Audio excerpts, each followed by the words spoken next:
clean. That was the way I wanted to be looked at by all the other drivers. But the thing that even the drivers tell me today that they never seen anybody so smooth with a car. And Lynn Paxton gave me the nickname Featherfoot. But he said, you look like you're in your living room chair and you don't move. That's the way the car drove. The car, I've said so many times on the loudspeaker, this thing won't do nothing wrong. It doesn't.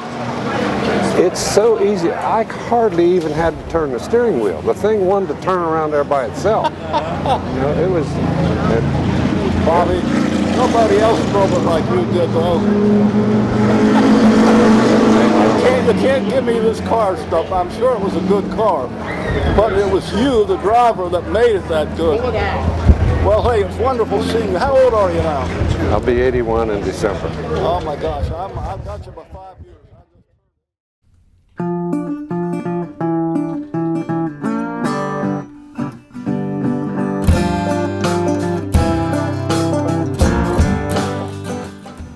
It was late winter in 2013. I went out to Ohio and actually purchased the frame, and that's all I got was a bare frame. It had a brake pedal and a throttle pedal, and that was it.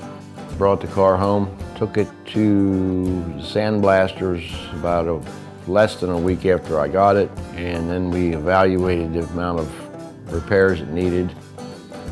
And then I started assembling the car with some parts that were purchased and many parts that I made that were copied from original Trevis parts that I borrowed from Lynn Paxton and Marlon Heller. So once the car was all straightened out, frame-wise, it went and got re-sandblasted again, and then I started assembling the car.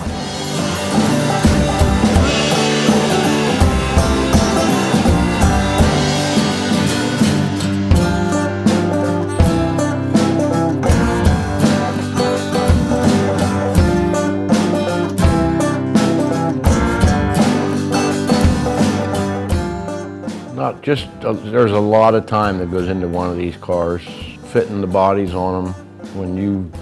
When you buy these bodies, there's extra material on everywhere for you to trim. So you cut a little bit, and you put it on, and you mark it, and you cut a little bit more, and you put it on, and you remark it, and you just keep tweaking a little bit here and there until everything fits, and you got the right amount of clearance that you want everywhere. These cars just take an awful lot of time.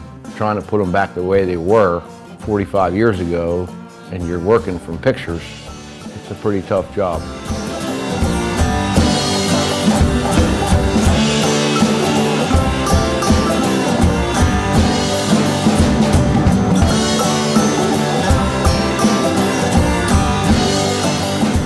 I drove back to Ohio again, where I found a rear end and a drive shaft and a torque tube and some other miscellaneous parts. I bought a lot of it from Paxton and Marlon Heller, and then, like I said, a lot of them I made.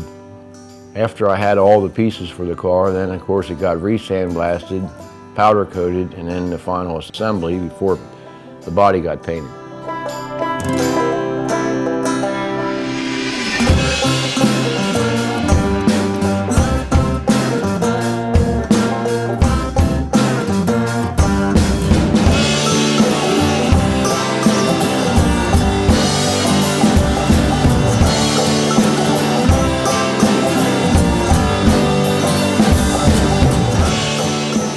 My father and I spoke a lot about the race car over the 1.5 or 2 year restoration period. I sent him pictures throughout the process. My goal was to get him back to Pennsylvania and in the race car, which happened in August at Williams Grove Speedway and at the Williams Grove Old Timers Convention in the Eastern Motorsports Museum. It was there for that weekend, August 16th and 17th, and I think he had a really good time.